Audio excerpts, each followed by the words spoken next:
산 넘어 산이라는 표현이 있죠. 힘들게 산을 넘어왔는데 또 다른 산이 눈앞에 서 있는 거예요. 산 오르는 건 힘들다, 힘든 일을 가리키는 표현이죠. 어려운 상황을 아주 힘들게 지나왔는데 그것이 끝나자마자 또 다른 어려움을 만나게 되었을 때 우리가 산 넘어 산이라는 표현을 씁니다. 사람은 누구나 그렇죠? 이런 상황을 만나는 것을 원하지 않아요. 힘든 일은 되도록 빨리 끝났으면 좋겠고 나를 어렵게 하는 그런 일이 이제는 더 이상은 없었으면 하는 것이 아마 우리 모두의 바람일 겁니다.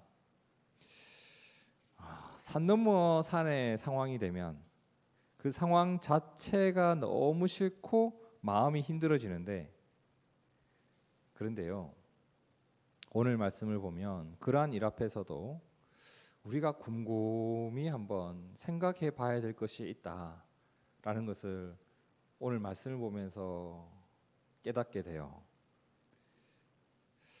이스라엘 백성들이 애굽에서, 이집트에서 아주 힘든 시간을 보내었던 시절 아마 잘 아실 겁니다.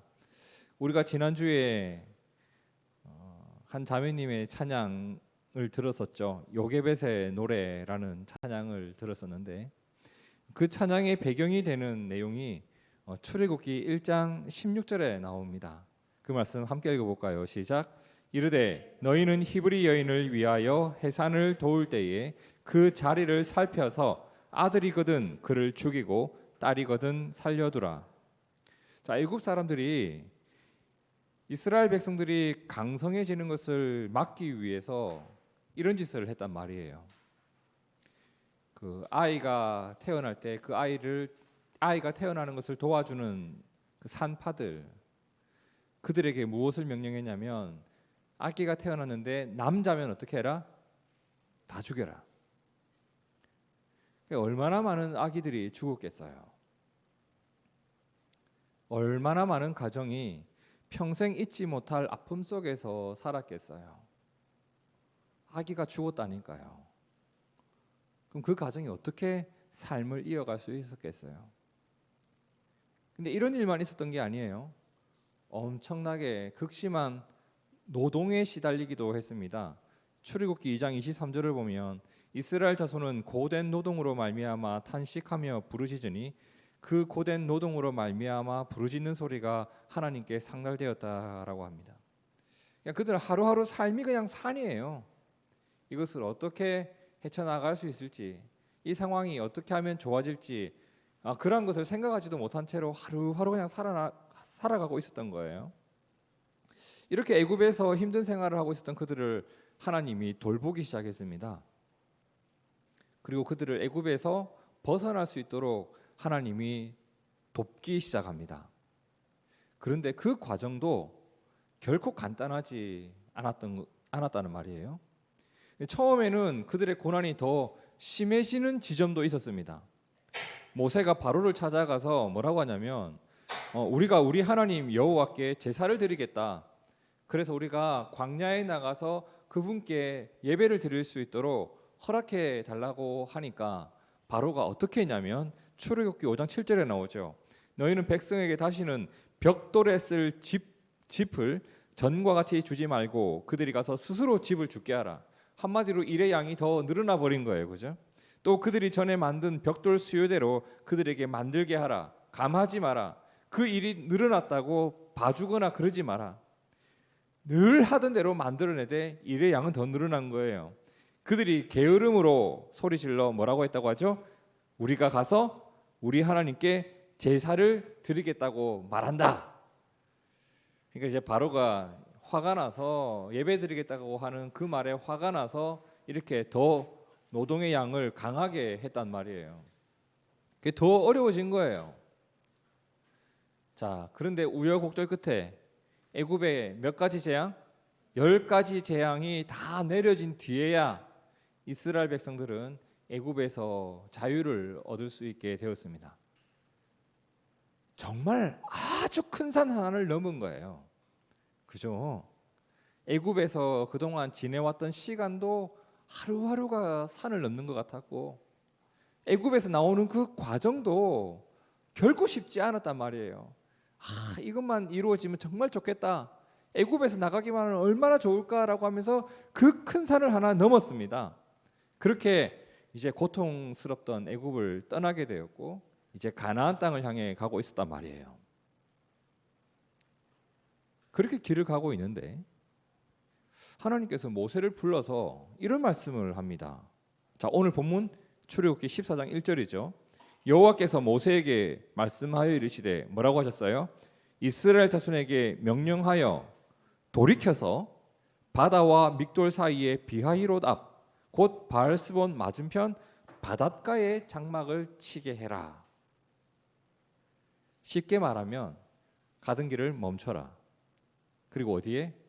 홍해 바다 앞에 머물러서 거기서 내가 가라고 할 때까지 유숙하면서 거기서 얼마 동안을 지내어라라고 하신 내용이에요. 자, 그래서 이스라엘 백성들은 하나님 말씀을 따라 가던 길을 멈췄어요. 그리고 홍해 앞에서 그들이 머물러 있을 텐트를 칩니다. 장막을 쳤단 말이에요. 그런데 거기서 어떤 일이 일어나게 되냐면 이제 출애굽기 14장 6절과 7절을 보세요. 바로가 애굽 왕 파라오죠. 바로가 곧 그의 병거를 갖추고 전쟁 준비를 하는 거예요. 병거를 갖추고 그의 백성을 데리고 가는데 그의 백성 어떤 백성? 선발된 병거 600대와 애굽의 모든 병거를 동원해서 군대 지휘관들이 그들을 데리고 이스라엘 잡겠다고 뛰쳐 나오고 있는 거예요. 자, 9절을 보세요. 애굽 사람들과 바로의 말들, 병거들과 그 마병과 그 군대가 그들의 뒤를 따라 바알스본 맞은편 비하히롯 곁 해변 그들이 장막 친 데에 미치니라. 쫓아온 거예요. 벌써 모두 죽여버리겠다고 군대를 끌고 온 거죠. 산을 넘었는데 또 하나의 산을 만나는 상황이 펼쳐진 거예요. 애굽에서 나오는 일에 겨우 성공을 했는데 이제 목숨을 걸고 이 상황을 어떻게 돌파해야 하나 또다시 큰 어려움을 이제 맞게 된 거예요. 자, 앞으로 갈 수가 없어요. 왜? 바다가 있는데 어떻게 가요? 수영을 아무리 잘해도 내가 들고 온 짐까지 다 들고 수영할 수 있겠어요? 뒤를 가야 돼요. 뒤로 가야 되는데 뒤에는 뭐가 와요? 애국 군대가 오고 있습니다. 갇혔어요. 완전히 갇혔어요. 무얼 어떻게 해볼 수 있는 일이 아무것도 보이지를 않는 거예요. 자, 그 상황 속에서 사람들은 우왕좌왕하기 시작했을 텐데 사람들이 어떻게 했는가 10절에 나옵니다. 함께 읽어볼까요? 시작. 바로가 가까이 올 때에 이스라엘 자손이 눈을 들어 본즉 애굽 사람들이 자기들 뒤에 이른지라. 이스라엘 자손이 심히 두려워하여 여호와께 부르짖고 그들이 또 모세에게 이르되 애굽에 매장지가 없어서 당신이 우리를 이끌어내어 이 광야에서 죽게 하느냐? 어찌하여 당신이 우리를 애굽에서 이끌어내어 우리에게 이같이 하느냐? 원망이 시작되죠. 단순히 원망이라고 보기보다 약간 막말도 섞여 있어요. 애굽에 매장지가 없어가지고 우리 다 죽이려고 끌고 나왔냐고. 죽이려고 끌고 나온 거 아니잖아요. 한순간에 그동안 있었던 모든 일들이 왜곡되어져 버립니다.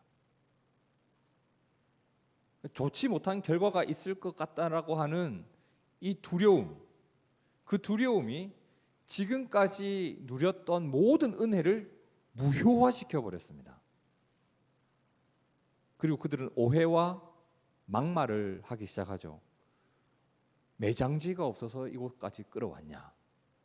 죽이려고 우리를 애굽에서 나오게 한 거냐? 그리고 그들은 이런 말을 합니다. 이럴 줄 알았다. 12절에 나오죠. 우리가 애굽에서 당신에게 이런 말이 이것이 아니냐? 이르기를 우리를 내버려 두라. 우리가 애굽 사람을 섬길 것이다 하지 아니하였더냐? 애굽 사람을 섬기는 것이 광야에서 죽는 것보다 낫다. 이럴 줄 알았다. 좀 놔두지.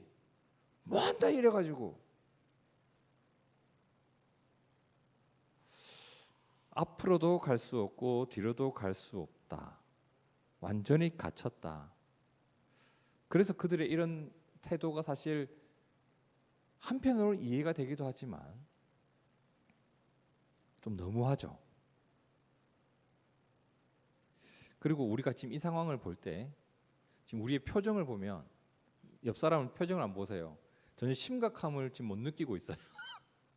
왜 남일이니까. 그리고 우리는 이 일의 결말을 알고 있거든요. 알고 있어요. 그러니까 우리는 이 상황의 심각성을 지금 제대로 못 느끼고 있어요. 그래서 우리는 좀 마음 편하게 이 사건을 바라보는 경향성이 있어요. 결말을 다 아니까. 그죠? 이미 스포가 돼 있단 말이에요, 우리는. 근데 오늘 우리에게도 이러한 상황이 주어질 때가 있거든요.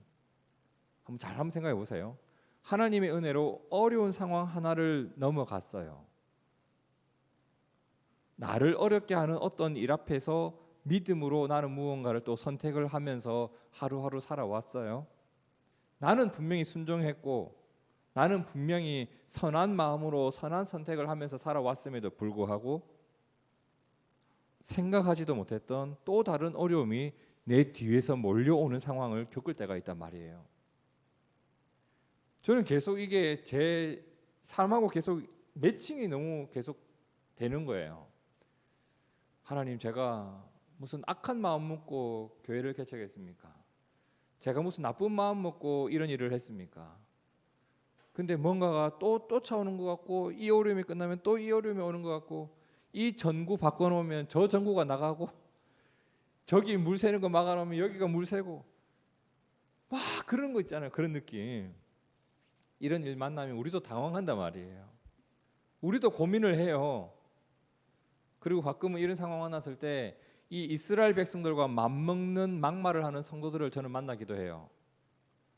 목사님한테 내가 언제 기도해 달라고 했냐고 막 이러는 사람도 봤어요.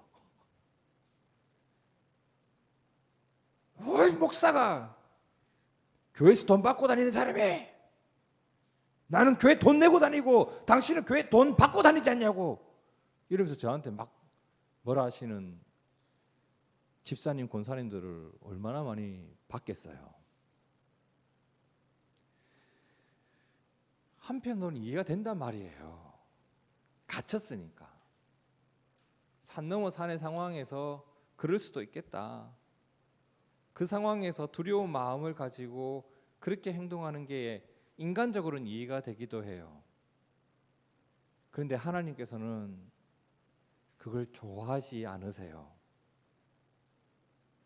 제가 인간된 자로서 함께 그러한 성향을 가진 사람으로서 공감을 하는 것과 하나님 앞에서는 그러시면 안 돼요 라고 하는 것은 또 다른 이야기 같아요. 저도 이러한 상황이 펼쳐지고 막 안 좋은 마음이 들 때 하나님 제가 이길 수 있도록 도와주세요. 저도 연약하거든요. 우리가 함께 그러한 믿음의 자리를 잘 지켰으면 좋겠어요. 자, 그러면 우리가 여기서 지금 의문이 드는 것 하나가 가지가 있는데 오늘 말씀의 상황이 펼쳐지기까지 그 처음 부분을 다시 한번 보세요. 자, 출애굽기 14장 1절과 2절인데 여호와께서 누가요? 여호와께서 누구에게? 모세에게 뭐라고 해요? 이스라엘 자손에게 명령해라. 그래서 홍해에 장막을 치게 하라. 자, 그럼 홍해 앞에서 그들의 발걸음을 멈추게 하신 분이 누구였어요? 지금 하나님이었단 말이에요. 그리고 이어지는 내용을 보면 심지어 하나님은요, 그들이 홍해 앞에서 장막을 치고 있을 때 애굽 왕 바로가 군대를 이끌고 그들을 치러 올 것을 알고 계셨어요. 그럼 지금 이 상황은 산 넘어 산의 상황을 만났는데 지금 이 상황은 누구의 플랜이에요? 가만히 보니까 하나님이 짜놓으신 판대로 지금 가고 있는 거예요. 너희가 홍해에 있으면 애굽이 쳐들어와서 너희의 뒤를 쫓아올 거다. 산 넘어 산의 상황을 하나님이 허락하신 거예요. 우린 이걸 원치 않는데 하나님 왜 이러실까? 근데 그 이유가 이 3절과 4절에 나옵니다. 바로가 이스라엘 자손에게 대하여 이런 말하기를 그들이 그 땅에서 멀리 떠나 광야에 갇힌 바 되었다 할 것이다. 그래, 그들이 바다 앞에 있다면 내가 쫓아가서 갇힌 상태에서 그들을 칠 수 있을 것이다. 바로가 이 생각을 하게 될 것이다. 그리고 너희를 쫓아올 거다. 4절에 내가 바로의 마음을 완악하게 한즉 그의 이 강팍한 마음을 그대로 둔즉 바로가 그들의 뒤를 따라올 것인데 내가 그와 그의 온 군대로 말미암아 영광을 얻게 되는 사건이 일어날 것이다. 그리고 애굽 사람들이 나를 여호와인 줄 알게 할 것이다. 여러분, 이 부분을 잘 보셔야 돼요. 이스라엘은 지금 눈앞에 바다가 있고 뒤에는 애굽 군대가 있는 갇힌 상황이 되었어요. 그죠? 근데 이 갇힌 상황이 나는 답답한데 이 상황이 하나님이 이루실 어떤 일이 이루어져 가는 과정이라면, 그리고 그 하나님이 이루시고자 했던 일이 뭐예요? 그 내용이 뭐예요? 애굽 사람들이 하나님을 알게 될 것이다. 그러니까 지금 하나님은 너희만 나를 아는 것이 아니라 너희를 괴롭혔던 그 백성들이 나를 알게 되는 것까지 원하셨던 겁니다. 사실 이것은 이스라엘이 애굽에서 나오기 전부터 이미 하나님이 계획하셨던 내용이에요. 출애굽기 7장 4절과 5절을 함께 읽어봅시다. 시작. 바로가 너희의 말을 듣지 아니할 터인즉 내가 내 손을 애굽에 뻗쳐 여러 큰 심판을 내리고 내 군대 내 백성 이스라엘 자손을 그 땅에서 인도하여 낼지라. 내가 내 손을 애굽 위에 펴서 이스라엘 자손을 그 땅에서 인도하여 낼 때에야 애굽 사람이 나를 여호와인 줄 알리라 하시매.